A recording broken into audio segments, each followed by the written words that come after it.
Welcome to a Cinderella story with a twist. This space is a space where transformation looks nothing like a fairy tale, yet somehow end up even feeling more magical. Now, before we begin today, I want you to picture something. Imagine you are standing in front of a mirror, and not the kind that shows your outfit or your hair, but the kind that reflects who you are becoming.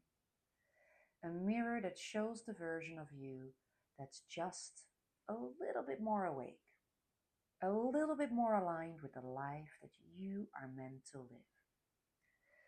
And this podcast is about moments that shape that version of us, the quiet ones, the messy ones, the unexpected ones.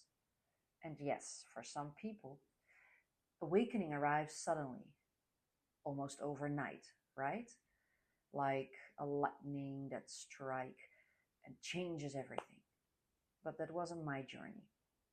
Mine unfolded over many years, quietly, sometimes confusingly, and most of the time in many ordinary moments. This episode is around 15 minutes, all of they are, and there's no perfection, there's no pretending, not rushing.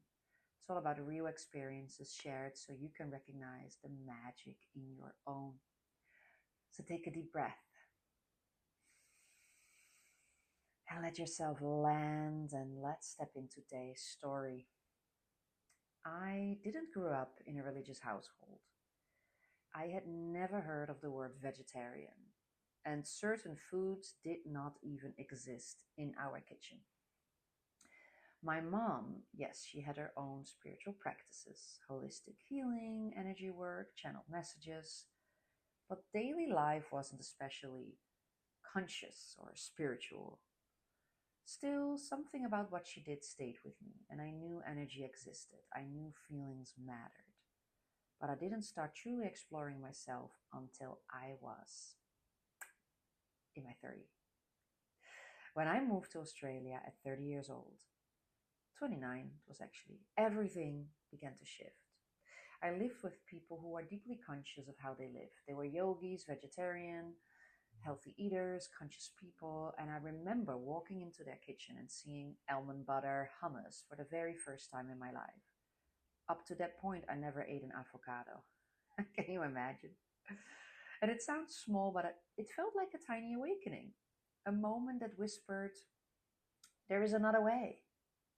And then there was yoga, my first class I took when I lived in Australia. And oh my God, I remember how hard that was. I was trying to breathe, still my mind, hold the poses, and my body really wanted to give up. But something clicked. There was a spark, a knowing that I had stepped into something bigger than myself. And, it wasn't dramatic. I didn't change my life overnight, but I did start exploring meditation, the law of attraction, Abraham Hicks, and these teachings about the nature of life and energy, the laws of the universe. And slowly understood that what I eat, how I move, how I think, yeah, it all affects me. And so my awareness grew. My health improved, my acne got resolved, my energy shifted, and I also started experimenting with plant medicine. No, nothing ceremonial. It was very recreational, but something deeper got unlocked, and I couldn't even name it at that time. I did so many other cultures use plant medicine as well, like cacao, kava when I traveled through Fiji, and I was very curious. And then there was that moment, that pivotal turning point in Puerto Rico, where I lived back then with the father of my kids.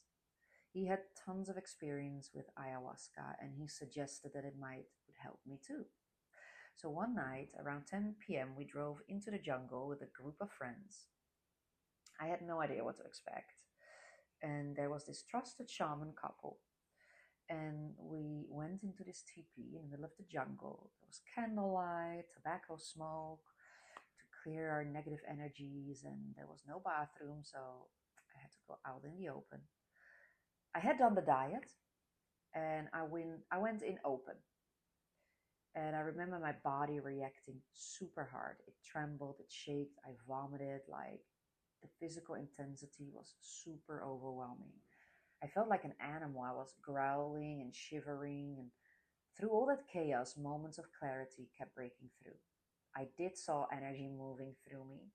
I felt a rewiring inside of me, and I had no understanding of it whatsoever. But I just let it all happen. And that was a big turning point. Not the only shift, not the final awakening, but a moment that I look back on and think, yes, something changed in me there.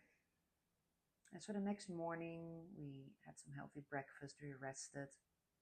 I felt very awake, not enlightened, not transformed overnight, just awake and not tired at all. And the creative energy I remember was flowing through me, and I knew a new chapter had begun. But life wasn't simple, you know. My relationship during that time was very complicated. He was very strict about his lifestyle and sometimes criticized me publicly for small things, which was very humiliating. It hurt, it was emotional. But it also challenged me and pushed me and ultimately opened doors I might have never stepped through. All of it, the yoga, the meditation, the plant medicine, the relationships, they became part of a slow unfolding, each one teaching me, each one nudging me forward. And over the years, I explored more plant medicine, bufo, psilocybin, mushrooms, DMT, and each experience was different. And all of them helped me integrate more creativity, more clarity, my calling. And I never forced answers or tried to get visions for my business. I just allowed it to unfold. My work, my gifts, my path, and they all slowly click together. And we talk about 10 years of this. And I want to be honest, none of that was perfect. I didn't understand everything that I saw or felt, and sometimes it took years before the lessons made even sense, and that's okay. Because growth doesn't need to be instant. It's about showing up, noticing, adjusting, learning, and choosing again. You know what? My awakening is still unfolding. It's not one moment, it's years of curiosity, experience, and presence. Awakening isn't something you can schedule. For some people, like I said, it comes suddenly like a switch flipping. And for others, it's slow, it's subtle, it's patient. And I think what matters is that we listen. You notice the nudges. You follow the small yeses. You walk in that direction of what feels aligned. And if you ever felt like you are not there yet, or that your awakening is too slow, then just trust this. It's happening. Maybe quiet, maybe gently, but it will all reveal itself. So your awakening doesn't have to be dramatic. It doesn't have to be look like anyone else's. It just had to be yours. So if this story today resonates with you, please share this episode with someone who needs a reminder that transformation doesn't have a single timeline. And if you want more stories like this, just raw, honest, and human, then follow this podcast. Leave a review, send me a message, tell me what part spoke to you. So, thank you for being here, and I'll see you in the next episode of A Cinderella Story with a Twist, where we'll keep exploring the real, messy, and beautiful moments that shape us in who we are becoming.